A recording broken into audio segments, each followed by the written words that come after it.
বিপদের সময় ঈশ্বরের নিকট বাইবেলের এই শক্তিশালী প্রার্থনাটি করুন। আসুন বন্ধুগণ, এই প্রার্থনাটি আমরা একসঙ্গে করি। হে সদাপ্রভু, তুমি আমার শক্তি, আমি তোমাকে ভালোবাসি। সদাপ্রভু এই আমার উঁচু পাহাড়, আমার দুর্গ ও মুক্তিদাতা, আমার ঈশ্বরই আমার উঁচু পাহাড়। তার এই মধ্যে আমি আশ্রয় নিই, তিনি আমার ঢাল, আমার রক্ষাকারী সিং, আমার উঁচু আশ্রয় স্থান। সদাপ্রভু প্রশংসার যোগ্য, আমি তাকে ডাকি, তাতে আমার শত্রুদের হাত থেকে আমি রক্ষা পাই।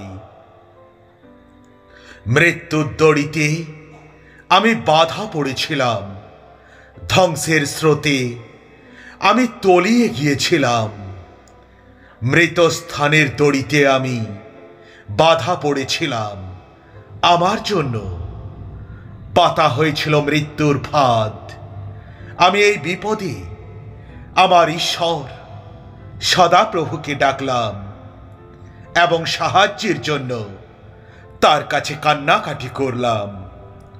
তার বাসস্থান থেকে তিনি আমার গলার স্বর শুনলেন, আমার কান্না তার কাছে পৌঁছালো আর তার কানে গেল। তখন পৃথিবী কেঁপে উঠল আর ঢলতে লাগলো, কেঁপে উঠল সব পাহাড়ের ভিত্তি। তার ক্রোধে সে সকল কাঁপতে লাগলো, তার নাক থেকে ধোঁয়া উপরে উঠল, তার মুখ থেকে ধ্বংসকারী আগুন বেরিয়ে এলো। তার মুখের আগুনে কয়লা জ্বলে উঠল। তিনি আকাশে নুইয়ে নেমে আসলেন, তার পায়ের নিচে ছিল ঘন কালো মেঘ। তিনি কুরবে চড়ে আসলেন, উড়ে আসলেন বাতাসের ডানায় ভর করে। তিনি অন্ধকার দিয়ে নিজেকে ঘিরে ফেললেন, তার চারপাশে রইল আকাশের ঘন কালো বৃষ্টির মেঘ। তার আলোময় উপস্থিতির সামনে কালো মেঘ সরে গেল, শিলাবৃষ্টি আর বাজ বের হয়ে আসলো। সদাপ্রভু আকাশে গর্জন করলেন, বাজ ও শিলাবৃষ্টির মধ্যে মহান ঈশ্বরের স্বর শোনা গেল। তিনি তীর ছুড়ে শত্রুদের ছড়িয়ে ফেললেন আর বিদ্যুৎ চমকিয়ে তাদের বিশৃঙ্খল করলেন।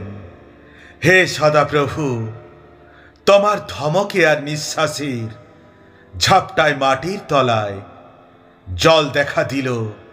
পৃথিবীর ভিতরটা বেরিয়ে পড়ল। তিনি ওপর থেকে হাত বাড়িয়ে আমাকে ধরলেন, গভীর জলের মধ্যে থেকে আমাকে টেনে তুললেন আমার শক্তিমান শত্রুর হাত থেকে। তিনি আমাকে বাঁচালেন বিপক্ষের হাত থেকে, যাদের শক্তি আমার থেকেও বেশি। বিপদের দিনে তারা আমার উপর ঝাঁপিয়ে পড়ল, কিন্তু সদাপ্রভুই আমাকে ধরে রাখলেন। তিনি আমাকে একটা খোলা জায়গায় বের করে আনলেন। আমার উপর সন্তুষ্ট ছিলেন বলেই তিনি আমাকে উদ্ধার করলেন আমার ন্যায় কাজ অনুসারে। সদাপ্রভু আমাকে দান করলেন আমার কাজের সুচিতা অনুসারে পুরস্কার দিলেন, কারণ সদাপ্রভুর পথেই আমি চলাফেরা করেছি। মন্দ কাজ করে আমার ঈশ্বরের কাছ থেকে সরে যাইনি। তার সমস্ত আইন কানুন আমার সামনে রয়েছে। তার নিয়ম থেকে আমি সরে যাইনি। তার সামনে আমি নির্দোষ ছিলাম। আমি পাপ থেকে দূরে থেকেছি। তাই সদাপ্রভু আমাকে পুরস্কার দিয়েছেন।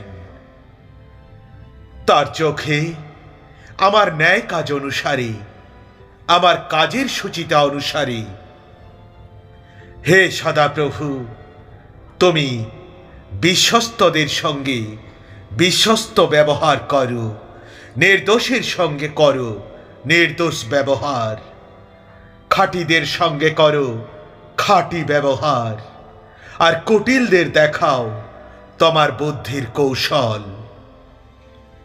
তুমি দুঃখীদের রক্ষা করে থাকো, আর অহংকারীদের নিচে নামাও।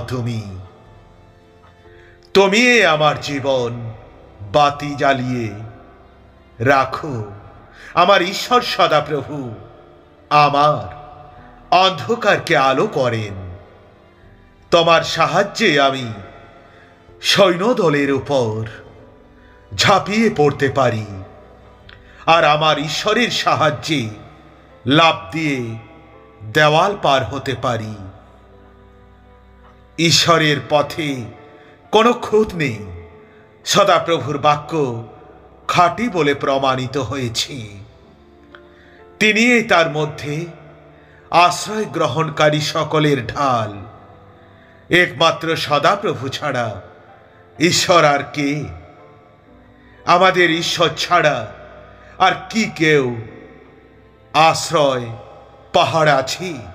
ঈশ্বরই আমার কোমরে শক্তি দিয়েছেন আর নিখুঁত করেছেন আমার চলার পথ। তিনি আমাকে হরিণের মতো করে লাফিয়ে চলার শক্তি দিয়েছেন। উঁচু উঁচু জায়গায় তিনি আমাকে দাঁড় করিয়েছেন। তার কাছ থেকেই আমার হাত যুদ্ধ করতে শিখেছে। তাই আমার হাত ব্রোঞ্জের ধনুক বাঁকাতে পারে। হে সদাপ্রভু, তোমার রক্ষাকারী ঢাল তুমি আমাকে দিয়েছ।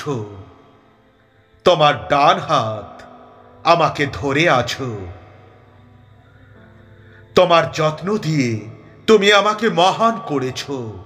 তুমি আমার চলার পথ চওড়া করেছ। তাই আমার পায়ে হোঁচট লাগেনি। আমার শত্রুদের তাড়া করে আমি ধরে ফেলেছি। তারা ধ্বংস না হওয়া পর্যন্ত আমি পিছন ফিরিনি। আমি তাদের চুরমার করে দিয়েছি, যাতে তারা আর উঠতে না পায়। তারা আমার পায়ের তলায় পড়েছে। তুমি আমাকে কোমরে যুদ্ধ করার শক্তি দিয়েছ। আমার বিপক্ষদের আমার পায়ে নত করেছ। আমার শত্রুদের তুমি আমার কাছ থেকে পালাতে বাধ্য করেছ। যারা আমাকে ঘৃণা করে তাদের আমি ধ্বংস করেছি।